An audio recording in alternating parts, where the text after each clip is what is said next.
ये बताइए कि जो कोरिया में और चाइना में बयानबाजी हुई है हमारे माननीय प्रधानमंत्री जी द्वारा, उनके बारे में बीजेपी वालों का क्या ख्याल है?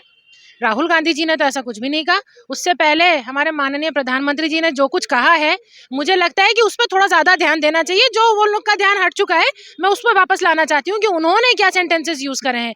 राहुल गांधी जी ने ऐसा कुछ नहीं कहा, और राहुल गांधी है वो माफी नहीं मांगता, वो सत्य का सिपाही है। कह रहे हैं जब तक संसद में घुसने नहीं दिया जाएगा, जब तक माफी नहीं मांगेंगे, जेपी नड्डा ने बोला है। मैंने पहले ही कहा कि पहले उन 2 बयानों पे माफी मांगी जाए, संसद में उनको घुसने से रोका जाए। राहुल गांधी ने ऐसा कुछ नहीं कहा है।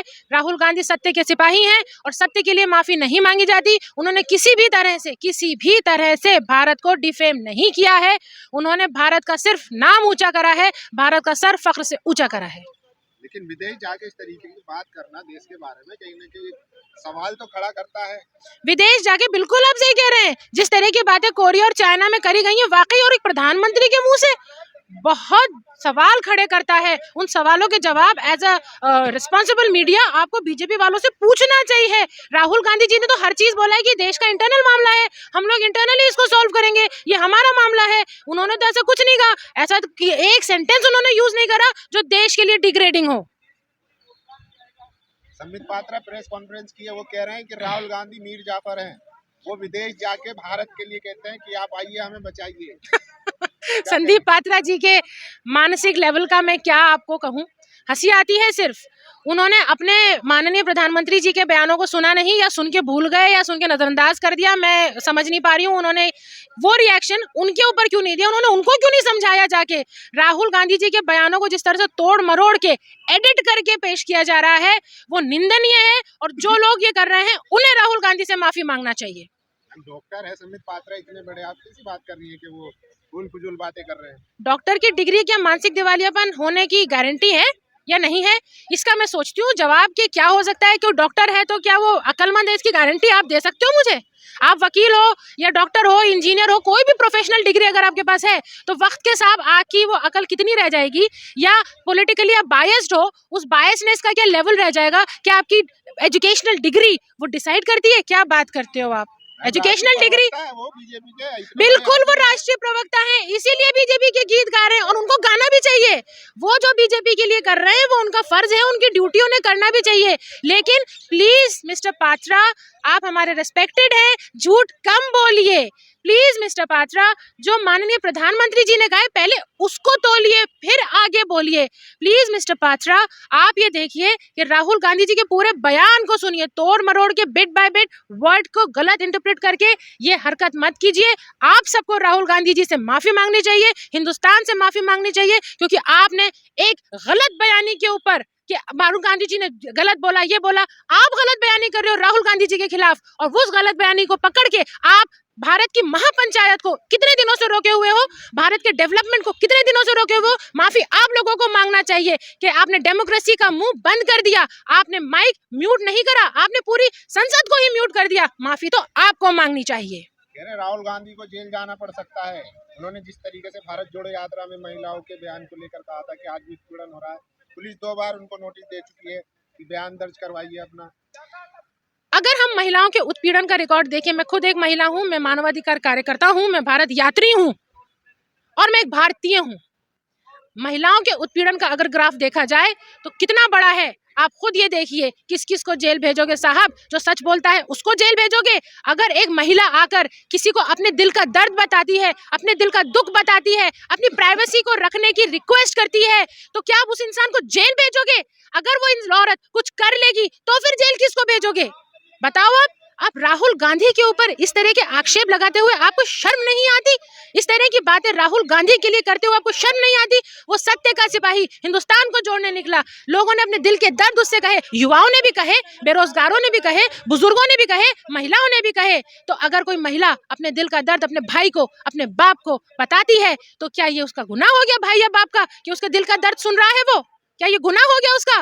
क्या वो अगर ये कहती है कि मैं समाज के डर से पुलिस के पास नहीं जाना चाहती, लेकिन मैं आपको बताना चाहती हूँ मेरे को शांति आ गई, तो क्या ये गुनाह है उस भाई का कि वो अपनी बहन की प्राइवेसी को, अपनी बहन की इज्जत को मेंटेन रखना चाहता है? उसके लिए आप उस भाई को सजा देना चाहते हैं? पुलिस भी तो यही कह रही है ना कि आप उन महिलाओं का हमें बताइए नाम, हम उनकी मदद करेंगे, हेल्प करेंगे। क्या मदद करोगे आप? पहले दिल्ली में जिस महिला को घसीट के कार में पकड़ के लेकर गया उसकी तो मदद कर दो। क्या मदद करोगे आप? अपने स्टेट में जो क्राइम्स हो रहे हैं अगेंस्ट वुमेन, पहले उनकी तो मदद कर दो। वो क्राइम ग्राफ तो देखो जनाब। अगर क्राइम ग्राफ का ब्यौरा निकाला जाए, आप मीडिया वाले हैं तो आप देखिएगा कहाँ जा रहा है और कितने केसेस सॉल्व हुए हैं। राहुल गांधी के घर पुलिस क्राइम ग्राफ को कम करने नहीं गई। राहुल गांधी के घर police just as instrument of social injustice and political biasness गई है। मुझे शर्म के साथ कहना पड़ रहा है कि इस तरह से सोशल इंस्ट्रूमेंट्स को यूज करना बहुत गलत है और हमारी सरकार को इस चीज से रुकना चाहिए, पीछे हटना चाहिए। सत्य के सिपाही को इस तरह से परेशान नहीं करना चाहिए। भारत की जनता अगर उठ खड़ी हुई तो मुश्किल होगी जनाब, आपको कुर्सी बचानी मुश्किल पड़ जाएगी। आप सत्ता के क्या ख्वाब देख रहे हो? अभी पोस्टर लगाए गए दिल्ली में, मोदी हटाओ देश बचाओ, तो 4 लोगों पर एफआईआर दर्ज की है और 100 लोगों पे वारंट दिया गया। इस पर क्या कहेंगे? तानाशाही है ये। हमारी डेमोक्रेटिक कंट्री है, यानी लोकतांत्रिक कंट्री है, संविधान के अंडर में चलती है। हमारा संविधान ही खतरे में आ रहा है तो संवैधानिक राइट्स की क्या गारंटी हम ले रहे हैं? राइट टू एक्सप्रेशन है भाई, राइट टू, हमारा ऑपोजिशन है, हम अपोज कर सकते हैं किसी चीज को अगर हमें कोई रीति या नीति पसंद नहीं आती है। पोस्टर लगाया है, आप पोस्टर लगाने पे फाइन होता है, अगर आपको पसंद नहीं आ रहा हटा दो पोस्टर, एफआईआर। आप किसी भी इंसान से उसका राइट टू एक्सप्रेशन या राइट टू से समथिंग, अगर उन्हें आपकी बात पसंद नहीं आ रही है तो आप उससे उसका हक नहीं छीन सकते, आप उसको जेल में नहीं डाल सकते। क्या गुनाह किया उसने अगर पोस्टर लगाया है तो? लेकिन मैम उस तरीके से मोदी हटाओ देश बचाओ सीधा प्रधानमंत्री पे निशाना साध रहे हैं ना। प्रधानमंत्री नाउजुबिल्लाह खुदा तो नहीं हो गए हैं, इंसान है वो, हमारे रिप्रेजेंटेटिव हैं, हमने उन्हें चुन के भेजा है। अगर हम उनसे खुश नहीं हैं तो हम कह सकते हैं कि हम उनसे खुश नहीं है। ये डेमोक्रेसी है, डिक्टेटरशिप नहीं है कि आप प्रधानमंत्री के खिलाफ कुछ नहीं कह सकते, आपको जेल में डाल दिया जाएगा। This is not a constitutional act, no not at all, we will not accept it. पहली बार देश में इतना बड़ा प्रधानमंत्री मिला है, 56 इंच की छाती है। 56 इंच की छाती आपने इंच टेप से देखा है? वो बताते हैं खुद। तो जरा इंच टेप से देख कर आ जाइए। अगर 56 से 55 हो गई तो क्या करेंगे? प्रधानमंत्री पद से इस्तीफा दे देंगे वो? या 57 हो गई तो इस्तीफा दे देंगे? ये फिरौती हवा की बातें ये नहीं चलती हैं। प्रधानमंत्री या जो भी हमारे सोशल हैं रिप्रेजेंटेटिव्स हैं, उनको अपना काम से प्रूफ करना होगा। अगर वो प्रधानमंत्री हैं तो उनकी पहली ड्यूटी है हिंदुस्तान को एक करके रखना, टुकड़े टुकड़े नहीं करना, हिंदुस्तान के धर्म के नाम पे नहीं बांटना, देश को बेचने का नहीं ड्यूटी उनका। उनका ड्यूटी है हिंदुस्तान को एक करके रखना। वो तो कहते ही है सबका साथ सबका विश्वास सबका विकास। बिल्कुल, सबका साथ सबका विश्वास सबका विकास। युवाओं में बेरोजगारी, महिलाओं में असुरक्षा, बच्चों में पढ़ाई का प्रॉब्लम, धार्मिक भेदभाव, राम मंदिर के ऊपर लड़ाइयां। अरे राम ने तो एक किया, अल्लाह ने तो एक किया, हमारे इंसानों ने लड़वा दिया। क्या ये है प्रधानमंत्री और हमारे भारतीय लोगों की सभ्यता संस्कृति? नहीं, हम भारतीय हमेशा एक रहे थे, एक हैं और एक ही रहेंगे। और ये आइडियोलॉजी सिर्फ और सिर्फ कांग्रेस की है। कांग्रेस तो डरती है प्रधानमंत्री। किसने बोला डरती है? राहुल गांधी अगर डरते तो इतिहास, मॉडर्न विश्व इतिहास का सबसे बड़ा मास मूवमेंट नहीं करते। भारत जोड़ो यात्रा में करोड़ों आदमियों को लेके सीना तान के, उन्होंने नहीं कहा 56 इंच का सीना है, उन्होंने कहा मैं चल रहा हूँ, भारत के लिए चल रहा हूँ, अकेला चलूंगा, साथ जिसको आना है कोई भी आओ, बीजेपी वाले भी आओ, आरएसएस वाले भी आओ, कोई भी आओ, साथ जिसको चलना है चलो। ये होती है बहादुरी, ये होती है लीडरशिप और ये होता है 56 इंच का सीना। सिर्फ कह देने से सीने 56 इंच के नहीं होते, करने से होते हैं। कथनी और करनी में फर्क होता है माननीय प्रधानमंत्री जी, करनी करके दिखाइए, कथनी में तो आप एक्सपर्ट हैं। जब तक मोदी जी जिंदा है जब तक प्रधानमंत्री नहीं बन सकते राहुल गांधी। इसमें मैं कुछ नहीं कहना चाहूंगी, ये एक मिथ्या भ्रम है और जिसको इतने मिथ्या भ्रम हो उसके लिए कुछ भी कहना मेरे हिसाब से मुनासिब नहीं है। देखिए, जिसको दिमाग में फितूर ही फितूर हो तो उसके दिमाग से फितूर को कोई नहीं निकाल सकता अलावा ऊपर वाले के। तो और भारतीय क्योंकि डेमोक्रेटिक हम हैं तो अलावा जनता के, तो या तो ऊपर वाला इंसाफ करेगा या हमारी जनता इंसाफ करेगी आने वाले चुनावों में, ये आपको साफ दिखेगा। Thank you.